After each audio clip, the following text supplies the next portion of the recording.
Hey everyone, back again. Today I want to talk about Fanon's criticisms of Hegel's master-slave dialectic because next week I'm going to be starting Glenn Coulthard's Red Skin, White Mask, in which he makes a lot of use and draws upon Fanon's critique of Hegel's master-slave dialectic. And this is just a super important thing to know. It's important to know to know the limitations of Hegel's project. It's important to know how Fanon situates himself alongside Hegel, doesn't totally repudiate Hegel, sees some value there, and I'll explain all of that. Now and this will be the last Fanon thing I do for a while, I think. I've done a lot of Fanon. We're going to move on. Before jumping into it though, hi, I'm David. I explain philosophical concepts and ideas and ways to make them accessible to you. So if you're new here, like, share, subscribe. You can see 300 some episodes I already have up. If you've subscribed, you'll see episodes I release every week, sometimes twice a week. If you found this on a podcast platform, you're going to be able to find the video on YouTube, if you're into that. If you found this on YouTube, you're going to be able to find just the audio on its own on any podcast platform, which will be fun. Good time. If you want to follow me anywhere other than here, you can find me on Instagram at theory_and_philosophy, or on Twitter at David Guigno. If you want to help me out monetarily, you can do that via Patreon or PayPal. Obviously no pressure though, and you can find links for all of these things in the description. So yeah, let's jump into this. What is Fanon on about Hegel? Well, firstly, it's important to know what Hegel's doing. I'm going to explain it, so if you don't know what Hegel's up to, that's okay. I'm just going to lay it out for you. In the Phenomenology of Spirit, Hegel lays out the necessity of having contact with somebody else, having contact with another conscious being, in order to develop self-consciousness. Self-consciousness emerges for Hegel, and I'm going to be very quick about this, and I'll be give you kind of the Spark Notes version. If you want more, you can go and check out the episodes I've done on Hegel's Phenomenology of Spirit. But for now, suffice it to say that in order for self-consciousness to emerge for Hegel, you must come in contact with, be in the eyes of, be in the possible perceptive range of some other conscious being. And in that moment, when you are in contact with another conscious being, you are suddenly made aware of the possibility that you yourself can be the object of contemplation. You see yourself in someone else's eyes. How do I act? I mean, someone is seeing me. I must coordinate myself to be in line with their expectation of me. And by doing that, you actually open up the possibility to begin to reflect upon yourself. And this is how we see an emerging self-consciousness. Now, along the entire trajectory of the Phenomenology of Spirit, Hegel tells us that this opens up a kind of conflict. It's a conflict because recognition sets the tone for the possibility of self-realization.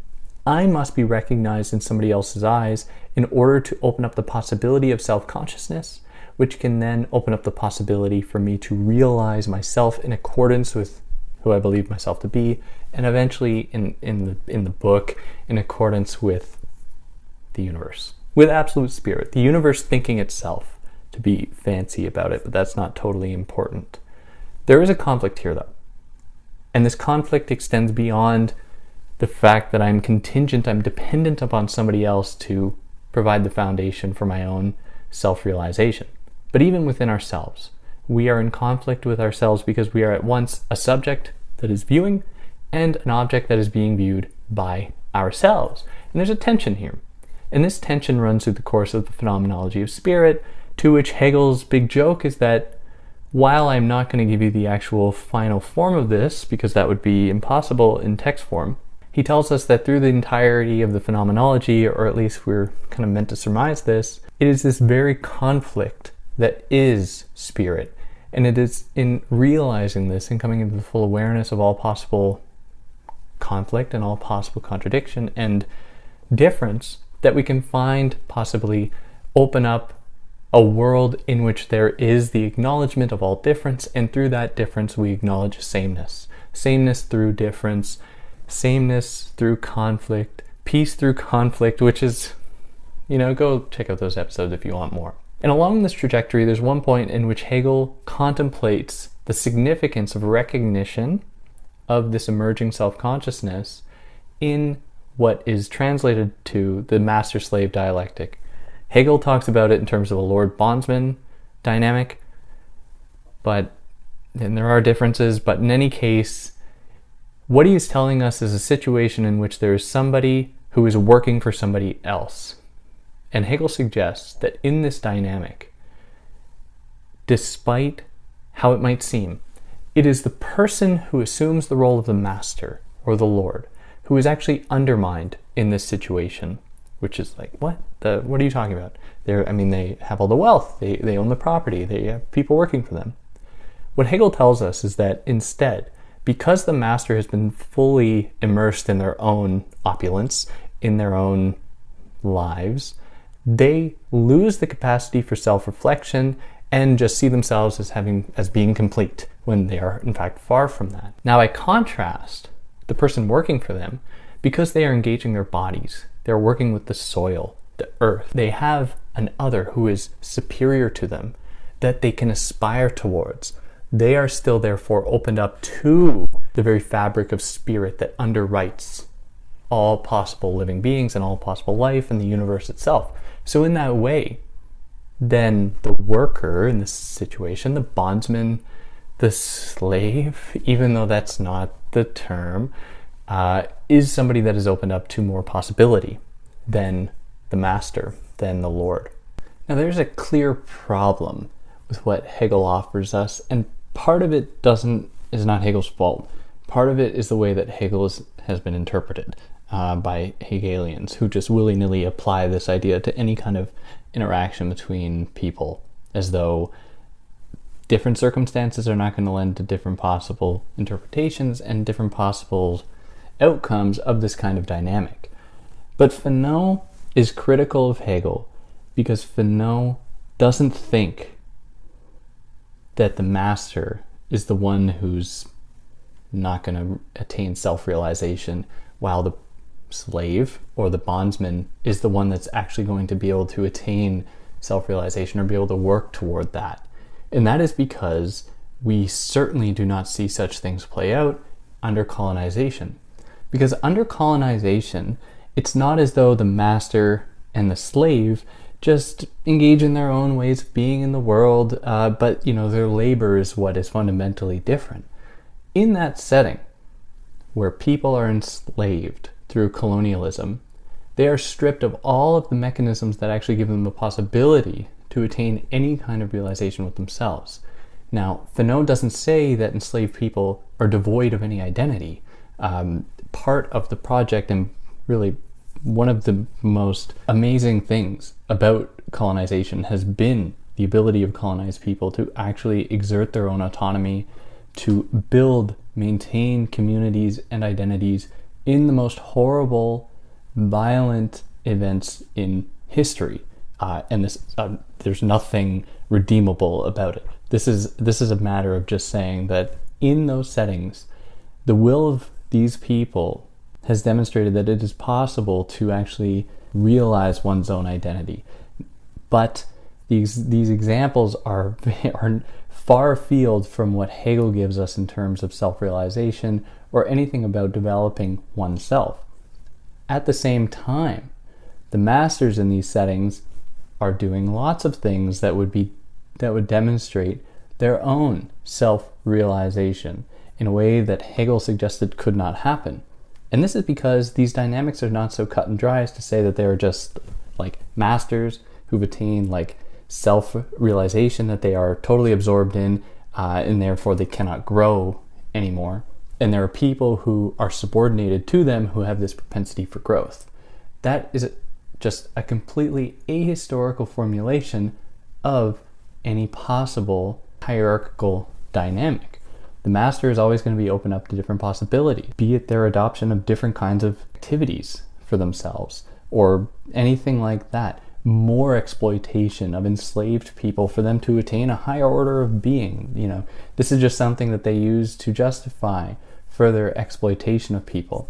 And Fanon picks up on this to say that this is why that what Hegel gives us is not very useful to understanding colonial relations or a master-slave dialectic, where it is not contingent upon such a dynamic for people to attain recognition. And Hegel doesn't say that, this is the only way to do it.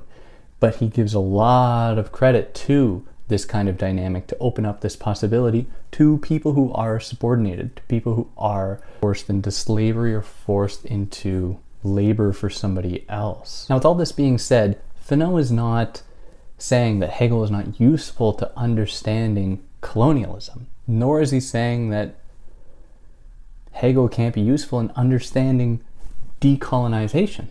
In fact, in much of the way that Fanon schematizes a possible decolonial movement or decolonial movements, they do lend themselves to some of what Hegel frames and lays out in the phenomenology of spirit, where the ultimate goal is to attain a setting in which there are autonomized individual nations that are among other autonomized individual nations that all respect each other's sovereignty, respect each other's own consciousness, to respect each other's own identities. And what we see then is an organization, a global organization of separated individuals in the form of nations that are all bound together by their very individuality to leave room for possible growth all together in their own ways, where growth is really the name of the game.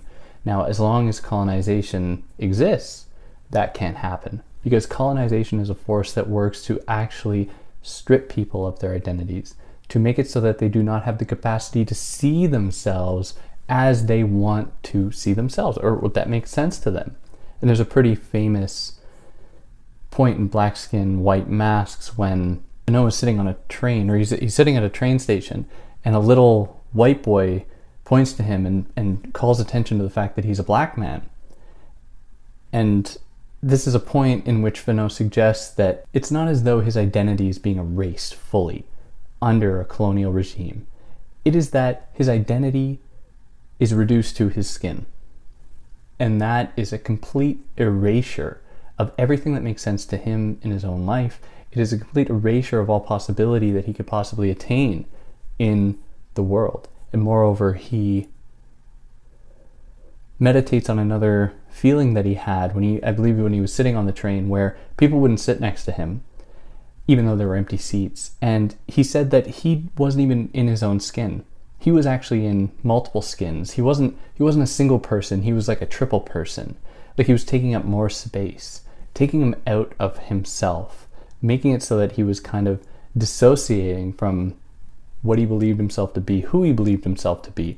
And this is a harm that was incurred through colonization. There was no self-realization here. There was no possibility to actually reconcile a Hegelian self-consciousness in this setting. There was fear, there was remorse, there was a lack of identification with himself and with others, which is one of the other really pernicious elements of colonization, in that it separates people. Finding unity, finding possible connections with others is denied to colonized people. And this is kind of a brief view of Fanon's criticism of Hegel. If you want more, you can go and check out the episodes I did on Black Skin, White Masks. Yeah, if you like what I did, you can like, share, subscribe. You can share it with your friends. Maybe they'll get a kick out of it. And yeah, on that note, take care.